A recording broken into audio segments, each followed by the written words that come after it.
പ്രിയപ്പെട്ട സുഹൃത്തുക്കളെ, നന്മയുടെ നല്ല ദിവസം. എപ്പോഴും മനസ്സിൽ സന്തോഷം നൽകുന്ന ചിന്തകൾ മാത്രം ആവഹിക്കുക, സ്വീകരിക്കുക, ഉൾക്കൊള്ളുക, അതിൽ നടന്നു മുന്നേറുക.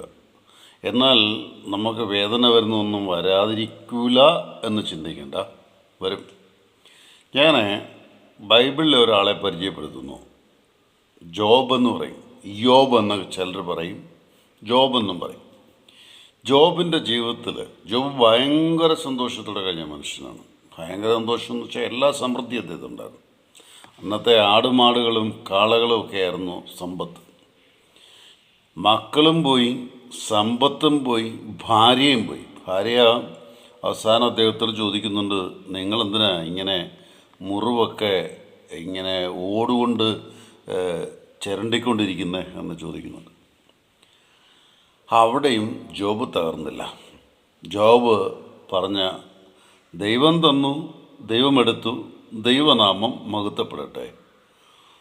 നമ്മുടെ ജീവിതത്തിൽ ചില ബുദ്ധിമുട്ടുകളൊക്കെ വരും, പ്രയാസങ്ങളൊക്കെ വരും.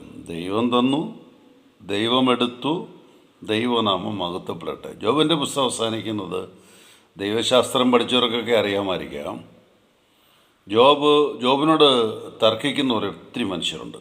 പക്ഷേ ജോബ് പറഞ്ഞു, ഞാൻ കണ്ണാലെ കണ്ടവനെ ഞാൻ കണ്ടു, ഇനി എനിക്ക് തർക്കമൊന്നുമില്ല.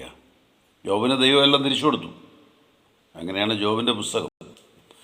എന്നാൽ ഞാൻ നിങ്ങളുടെ പറയണം, നിങ്ങളുടെ ജീവിതത്തിൽ അല്ലെങ്കിൽ ആരുടെയും ജീവിതത്തിൽ ബുദ്ധിമുട്ടും പ്രയാസവും ഉപദ്രവങ്ങളും ഒക്കെ വരും. അല്ലെ സന്തോഷം വരും. സന്തോഷത്തിൽ അമിതമായി സന്തോഷിക്കാതിരിക്കുക.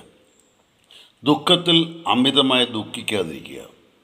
നിങ്ങൾക്ക് ഇതിൻ്റെ രണ്ടിൻ്റെ ഇടയ്ക്കൊരു ബാലൻസ് നിൽക്കാൻ സാധിക്കുന്നുണ്ടെങ്കിൽ നിങ്ങൾ നല്ല മനുഷ്യരായിരിക്കും. ജോൺസൺ കരൂർ.